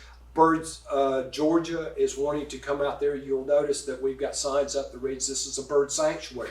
We got that certified. I would like to be able to bring in some artisans that will teach things to the community, or else we will have activities there that the community can come and do things in the classroom. Cindy DeMaio is helping us with the refurbishment. I want you all to come out there because it's really looking quite good. And this is the storage shed, and the storage shed's looking good right now. We're almost finished with it, and this is a quick video of the way the grounds look. You'll notice that for those of you who read the article in the newspaper, I was contemplating doing an RV park, but our RV park would not be, that's interesting, our RV park would not be what you see up at Talona Ridge where it looks like a drive-in movie theater. Ours would be out there with no impervious surfaces, no concrete pads. It would be all gravel, and it would be a lot less dense where the people would enjoy the out of doors here. And you can see as we pan to the left here, that's the storage shed. The grounds there are still relatively unencumbered by activities and buildings. I have hopes of building a domicile out there. This is kind of a summer camp for PhDs when you have a biological field station. They'll come and they'll stay for a couple of weeks and they'll do some studies. That total acreage there is about 1,400 acres. We've got streams, we've got wildlife, got a burgeoning bear population. We've got a lot of things going on out there. And the University of Georgia is very eager to be part of that. This is one of the things that I want to talk directly to you guys about. So one of the things that they're doing, and one of the things from a green burial site is everything has to be biodegradable. And there is a woman up at Union Mills, her name is Sarah Laswell, and she's going to be working with myself and Kevin Roper. She weaves caskets made out of willow, which you can see here, and this is her, I think I pirated this off of her website, it's not good resolution. But they make caskets that are biodegradable. For those of you who have been up to Murphy, they've got the Campbell Folk School up there. I want us to do that. And every time I talk to someone under the age of 20, when I tell them about this, they go, what a great idea. And talk about having that end of life conversation. To be able to be doing something like this, I think that that's going to open up the conversation between parent and child and grandparent. And this is what we want to achieve. One of the things that we want to do out there also, and you guys have greenhouses now, we would like to propagate the willows in your greenhouse and then bring them out to Potts Mountain and plant them for people to begin to use them in these crafts. And it's not just making caskets, but it's basketry and other things. So I think that these artisan crafts are a wonderful thing to get. I'm beginning to feel like an Amway salesman, guys, because, you know, for those of you who are from up north, you know, they go, well, you got anything to clean mirrors? Oh, yeah, we've got that. How about toilets? Yeah, we got some of that too. But in this particular situation, having this land is providing us all sorts of opportunities. So what I would like to do is I would like to get the students at PCHS and the middle school to begin to propagate willows here, and to where we can take them and we can plant them and we can harvest this. Now, from what I understand, the only willow sites are up in the Northeast. To be able to do this down here, I think would be a major accomplishment, to be able to sell these things, but also once again be entrepreneurial about this and be involved with end-of-life care. Now, this transmission line, as it transects the property, is 0.9 miles from the traffic circle over into Dawson County. As most of you know, electrification is occurring. We need more transmission lines. Everybody's trying to enhance the grid. One of the things the Georgia Transmission Company is trying to figure out is how can we reduce the cost of maintaining the habitat underneath those transmission lines, because it's a fire hazard and they have to physically get out there and mow that. Well, we've got monarch butterflies that come through here. Now, they do not nest here, but it's kind of a stopover. It's an oasis. And what I would like to do here, especially since you guys have your greenhouses, is figure out what would be the best pollinator to put on those transmission lines to facilitate these guys refueling when they come through here. Is it sedum? And I've already spoken with some of the teachers. They're already raising sedum. Sedum is very durable. It stays flowering till later on in the year. And I believe that the monarchs make it through here in probably that September, October time frame. But what's going to work the best? This is good hard science here, guys, that they can come and we'll do quadrat sampling along this transmission line. This is not something that's, that's going to be detrimental to the kids. They're going to be able to come out here and they're going to be able to work the plots. Hopefully we'll put cameras up on them as well. Also, one of the things that we have seen here recently is the curriculums have been diversified, and Dr. Thomas, I forget how you put it, but it's basically employed, engaged, and employed, enlisted, enrolled. So in this particular situation, we're beginning to see the state of Georgia have high schools that have got a curriculum that center on heavy equipment. Now, in the solar business, we're screaming for electricians. We're screaming for people to be able to go out there and to work the land. And Beasley Timber, and this is ancillary to the solar, but they're saying all of our timber people are 55, 60 years old. They don't have anybody coming up through the recruitment, through the ranks. One of the things I would like to do, and guys, I'm not asking you for funds. To the contrary, I want to raise these privately. I want to put simulators in the high school where the students can learn how to drive bulldozers, bobcats in this simulation field, and where they're in the classroom doing this. And you'll see this is a class, and I forget where they are in Georgia, but they are out there. They have a curriculum that does this. And one of the things that I would like to do, and this is what we're calling the staging area. When I was a kid at West Mecklenburg in North Carolina, we had something called a driving range, where they had an oval and you could get in a car. Then it was associated with driver's education. But what we would like to do here is to provide this area to where hopefully we can go to Caterpillar or we can go to Kubota, and we can have that equipment. So not only do they use the simulators, but they can also get out here and drive around and dig a hole and cover it back up. And what I would like to do is I would like to get it to where they could get their heavy equipment operator license out of high school. I think we could do this in tandem with the tech school. And guys, there's so many other things that we can do out there, but this is something I want you guys to consider what we can do, and I want to be part of this. And Sue, thank you for saying thank you to us. We've been very benevolent towards the school system, and you can see as to why. There's 2 women back there that have been nudging me all along. Mandy Cantrell, who just ran her kids out of the school system, and Amberly, who's been my moral compass so long. So thank you for this time, and I'll answer any questions that you got. Well, I would say, I'm glad you have somebody that can kind of keep you grounded so you don't get a big head. But She tries so hard. But I would say, this sounds a little grandiose, but you are a visionary and a philanthropist, and you're a wonderful resource for this county, and I appreciate you thinking, as they say, outside of the box. There's so many different, like you said, there's so many things that can be done, and I'm sure with your ideas, this is just the tip of the iceberg, but thank you so much for everything that you've done and for all these wonderful ideas and giving us the opportunity to participate with you. Dr. Thomas. Yeah. I was going to bring this up later, but I'll bring it real quick. On Monday, I think of this week, Mr. Williams, Stacey Williams, went to Catoosa County.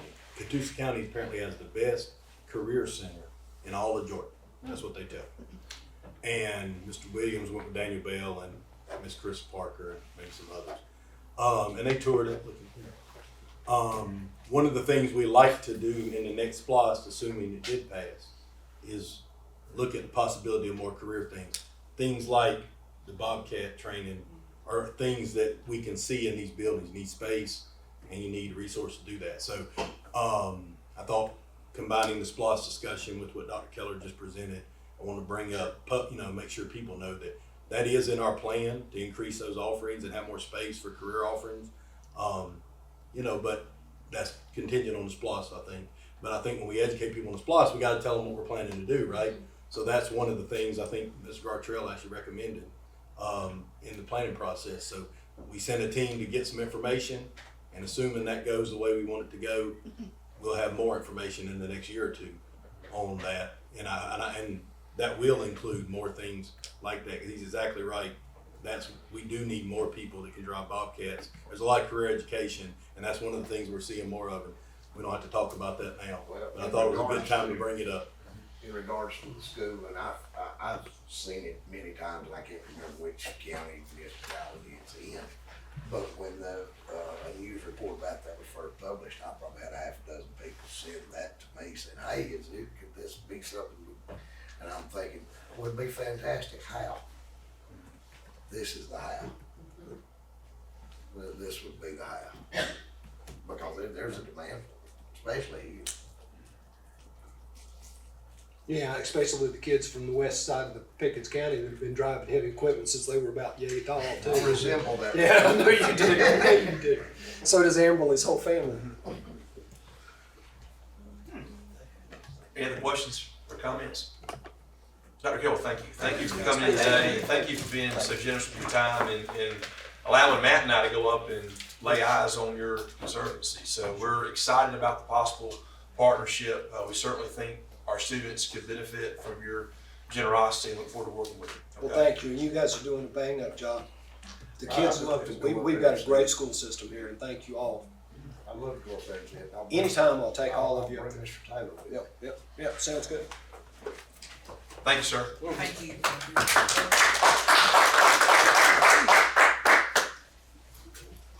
Okay, next we have Mr. Corey Thompson. Mr. Thompson is our Director of Student Services, and he's going to giving us a Student Services update. So, Mr. Thompson, we'll turn it over to you.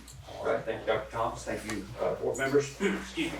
I think as we think about student services and we're going to be looking at attendance, enrollment, discipline data, I think it's important, just like Mr. Combs' presentation, Dr. Kretschmar, and now from Dr. Keller, as we engage our students more in the educational process, the attendance goes up, the discipline goes down. That is something that we're constantly trying to do. So thank you guys for the time today.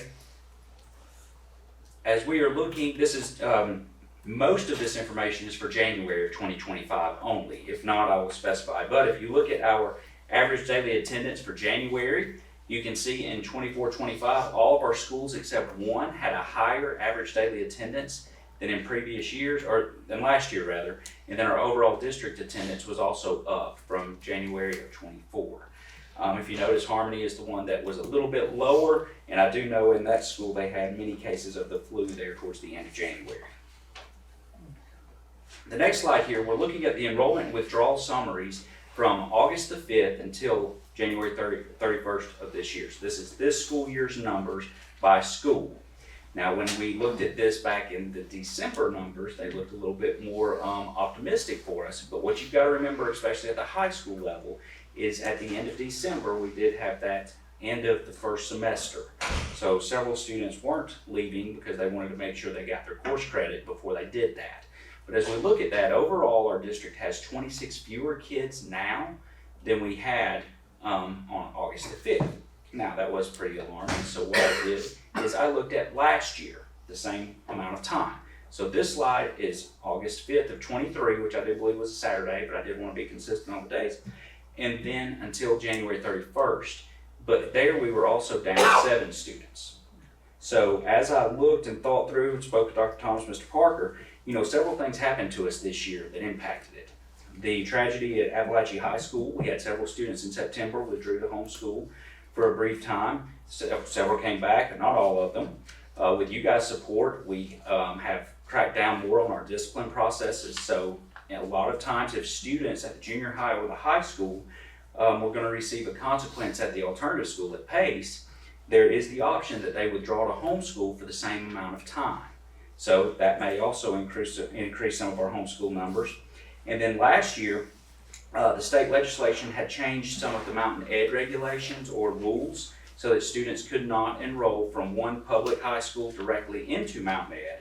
But this year, what several people have found, and that our community as well, is if students withdraw to homeschool, they can then enroll full-time at Mountain Education.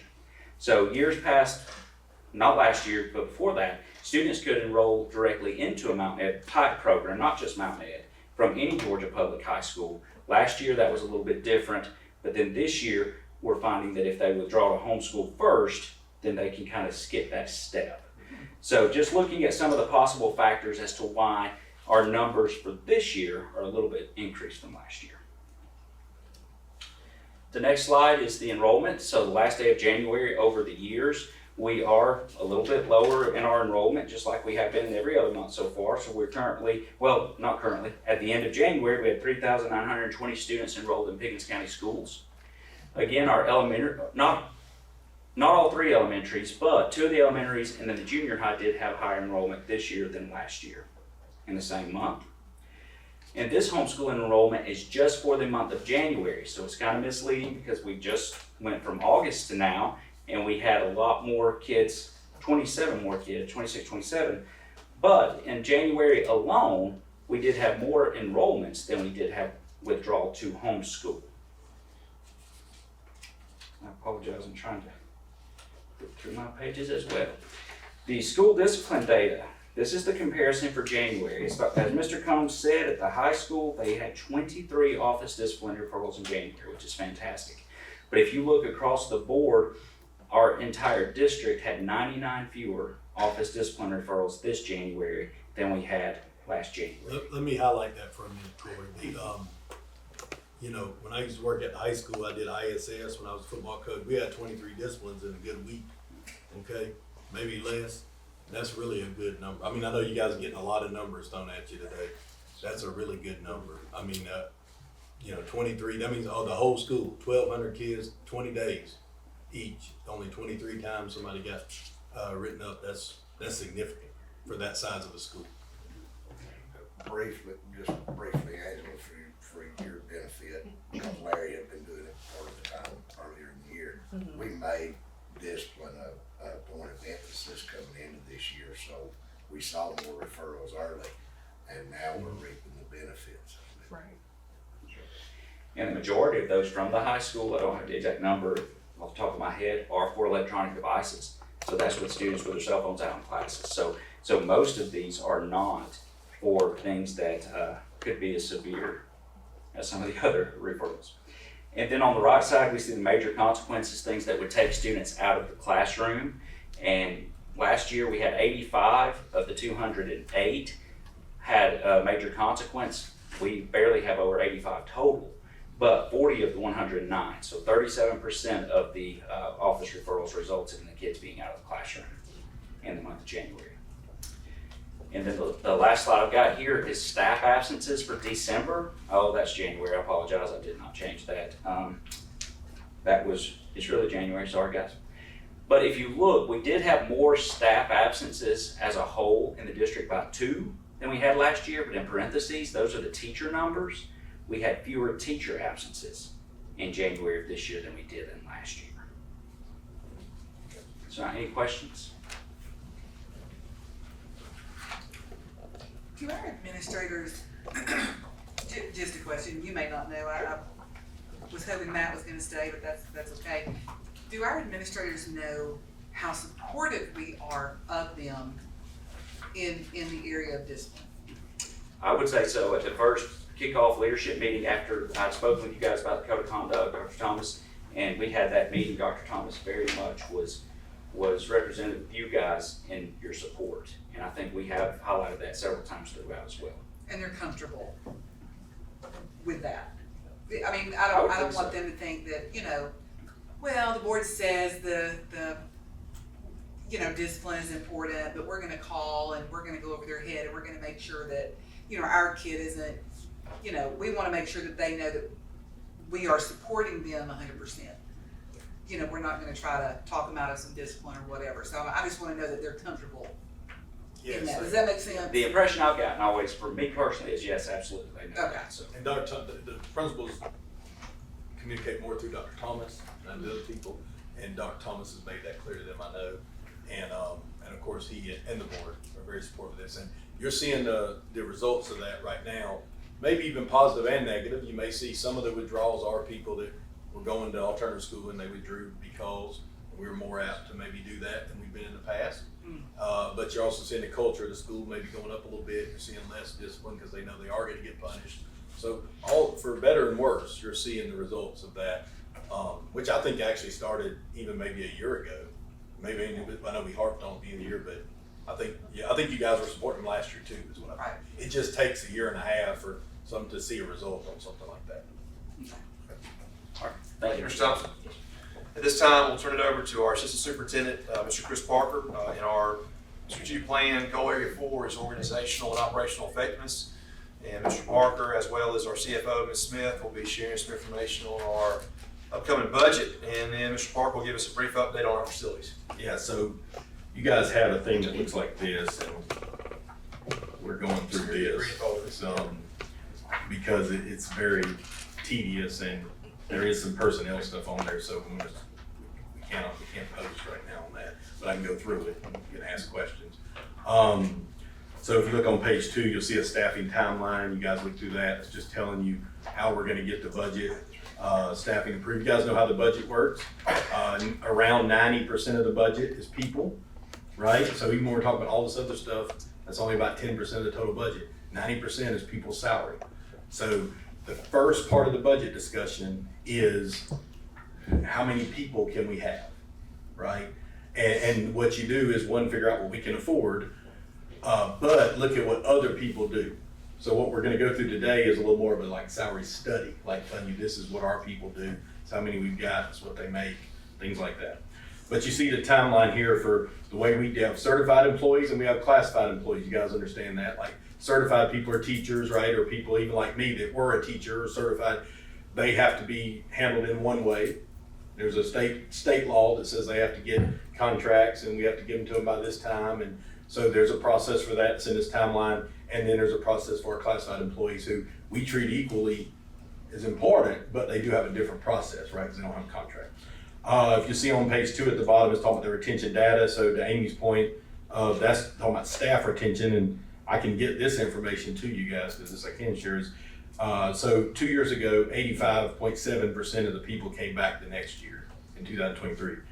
Last year, 2024, 92.3% come back.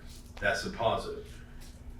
This year is to be determined, but based on letters of intent, 97.3% intend to return. Now that number will go down because some people will say they intend to return and then change their mind or not sign their contract. But we anticipate a similar number in the 91, 92 range of retention, and that's an important number to keep. If you look on page 3, you'll see just a description of what the certified pay scale is. I'm not going to go through that with you, but if you aren't familiar with that, and you guys approve that, I kind of dictate who's on that, what it means. But I want to talk a little bit about the salary study, because the budget process for now is more about, are we going to change any salaries? What are we looking at for next year? TRS retirement's going up 1%. State health will go up slightly for classified employees. Those are things we can't control. That'll raise the cost of everything. And then what we can control, what can we afford? Typically, what you base that off of is what is the market of the counties around you. So I did a study of Gilmer County, Dawson County, and Cherokee County. And the reason is those are the counties people, probably the vast majority of people that leave our district to go somewhere without far off. It's not far off. They stay in their current home, but they quit working for us. They probably would go to one of those 3 counties. I mean, at like probably around 90%. So Gilmer and Dawson have very similar, they both have around 4,000 kids. They both have around 600 employees. Those are the same as us. Cherokee's nothing like us, but because it touches us, we do have to at least know what's going on with it. So if you look on page 4, you'll see the salaries of teachers in Pickens, Gilmer, Dawson, and Cherokee.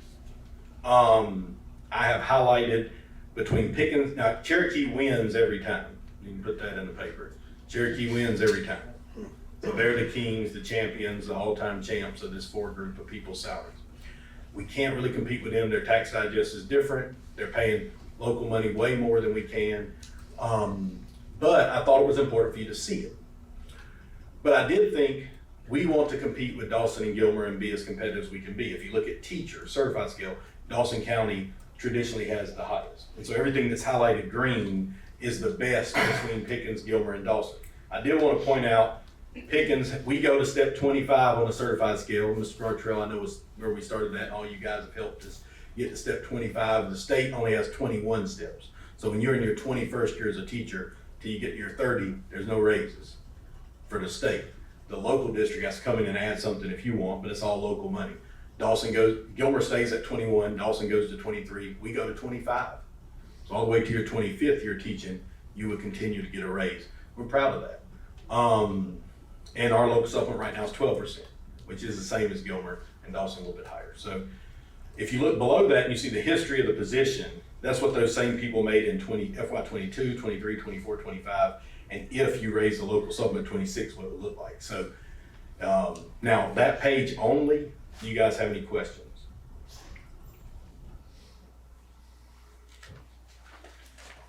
Okay, page 5. And I want you to think about what you just saw on page 4 where Dawson County had all the green, right? Mm-hmm. On page 5, you'll see the Dragons have all the green, right?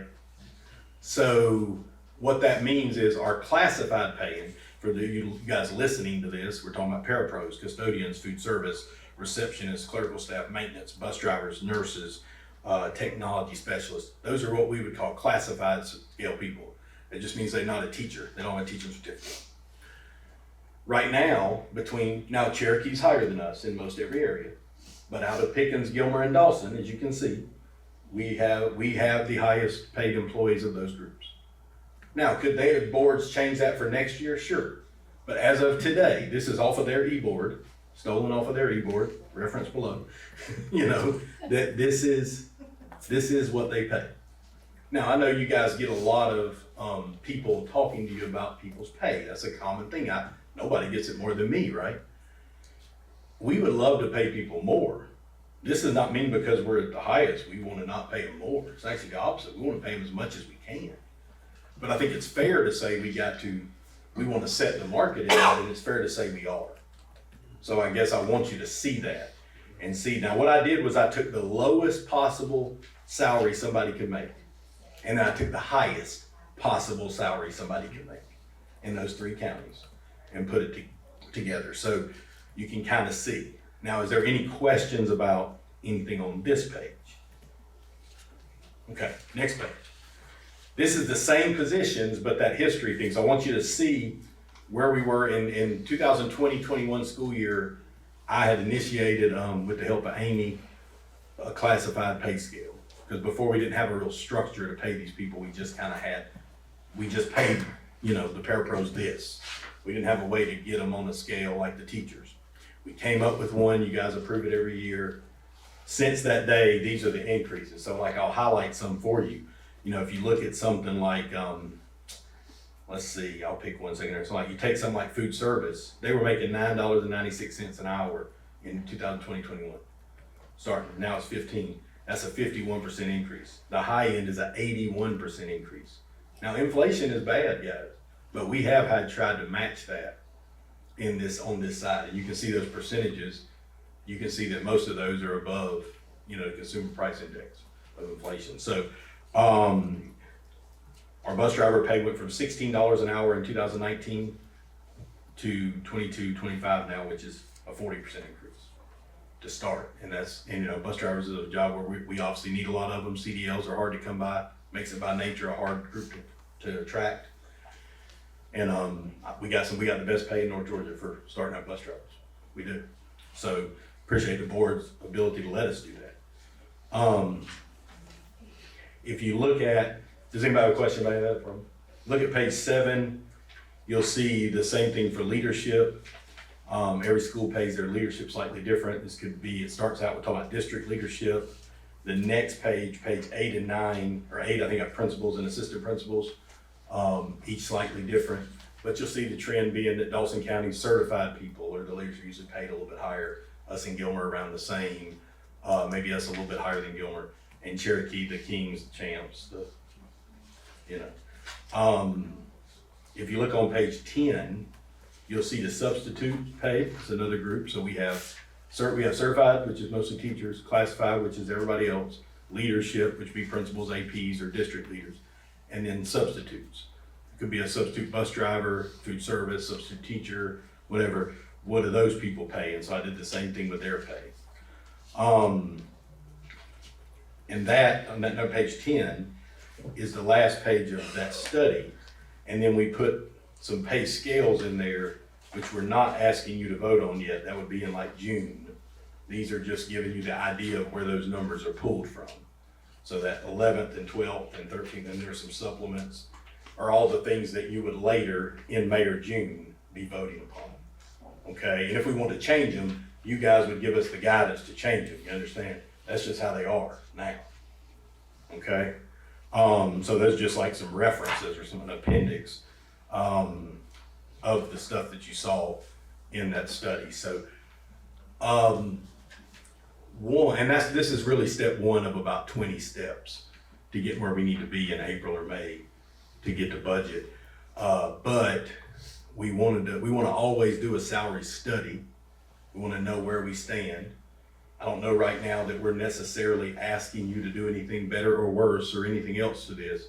We want to present you that information, and then give you enough time to help us build a budget. You know, as you know, the board is instrumental in the primary instrument in approving the budget, right? So we want your help. We want to educate you on what other people are doing.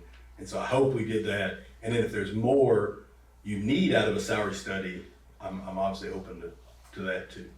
So if you guys have any questions for me on this, then I can move on. I got facilities too, so change hats. Great work. Thank you for all Thank of you. your Yeah. time. Thank you.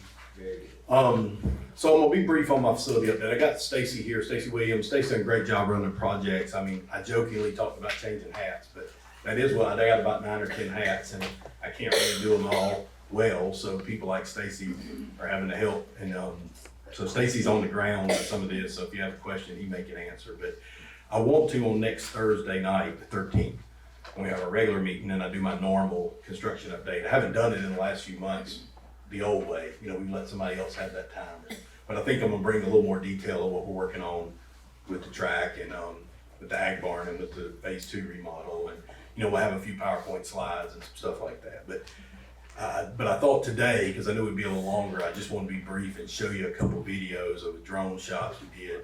Go ahead, just pick one, Mark. I don't know which one's up, either one's fine.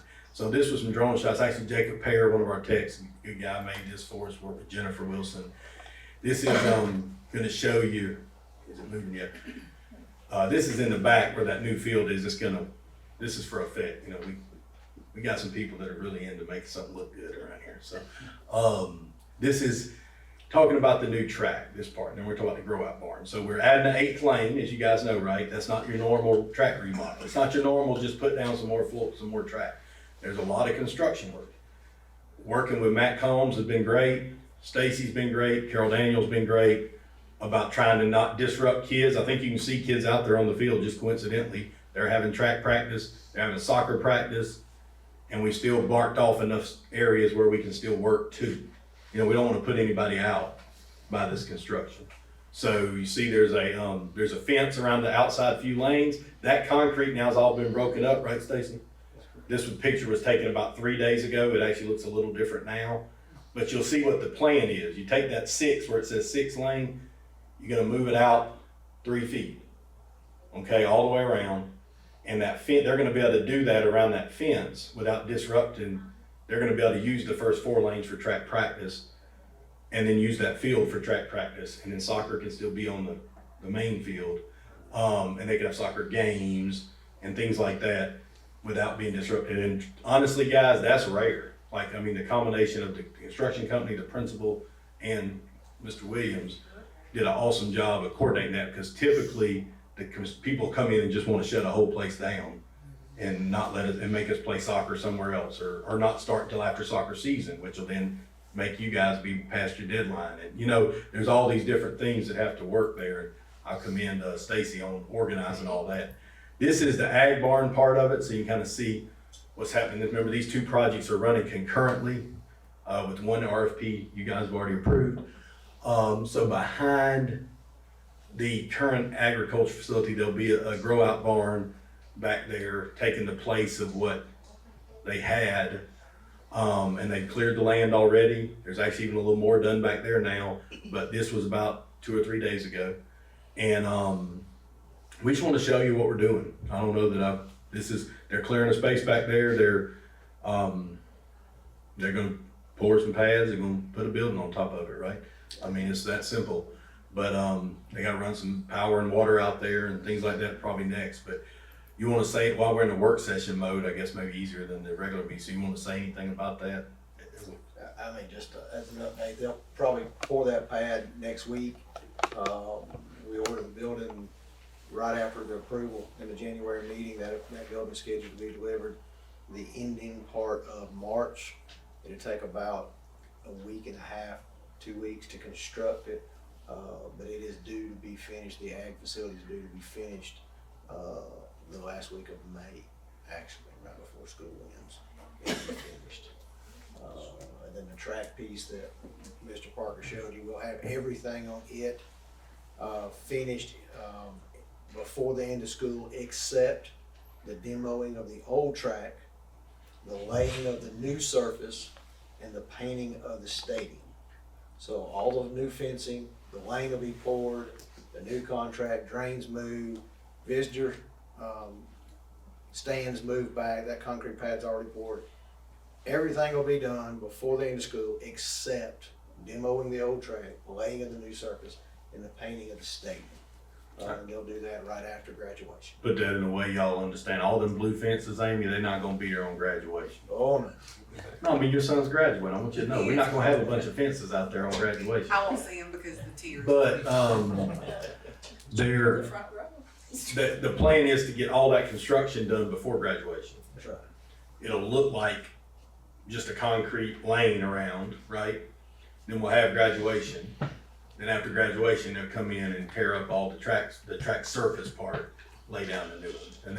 And so, yeah, we're fortunate to get some of that done before, so it makes it a lot more feasible to get it done over the summer like how we wanted. So I know we talked about that for about a year, or I know we talked to you guys and talked about it for longer, but about a year ago, we brought you a timeline, and we're right on that timeline where we want to be with it. So I wanted to update you on that, and if you had any questions, you can ask. But I'll have a little more detail, a little more formal report on Thursday about that. You guys have any questions? Mr. Parker, thank you very much. Thank you.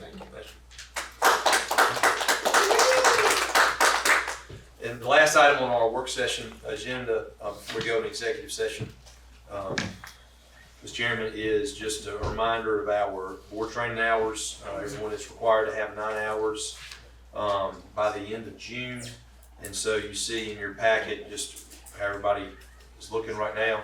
And there's also some GSBA options of different types of board training to get our last 3 hours for most of us. So that's, just wanted to share that with you, okay? That's all I have, Mr. Chairman. Okay, at this time, this one as well? Yeah. Okay. Gotta read that whole thing. Have fun. I haven't read in a long time. At this time, I will make a motion to adjourn to executive session. So I make that motion, and then do I have a second? Do I have to read the first one first? Oh, I gotta read first. Okay. Gotta read them all and then. Did I make the motion, is that right? Okay. You've made the motion as you read it.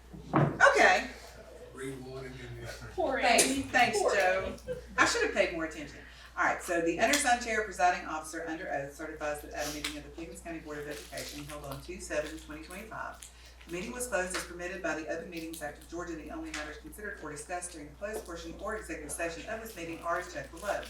To discuss or deliberate upon the appointment, employment, compensation, hiring, disciplinary action or dismissal, or periodic evaluation or rating of a public officer or employee, or to interview applicants for the position of superintendent. To discuss or vote to authorize negotiations to purchase, dispose of, or lease property. Authorize ordering an appraisal related to the acquisition or disposal of real estate. Enter into a contract to purchase, dispose of, or lease property, subject to approval in a subsequent public vote, or enter into an option to purchase, dispose of, or lease real estate subject to approval in a subsequent public vote. To discuss school safety plans prepared pursuant to OCGA 20-2-1185 or personnel pursuant to policies related to weapons in schools. So, at this time, I will make a motion to adjourn to executive session. I will second that. Do I have a second? Thank you. Is there any further discussion? Nope. All in favor? We are adjourned to executive session at 3:09 p.m.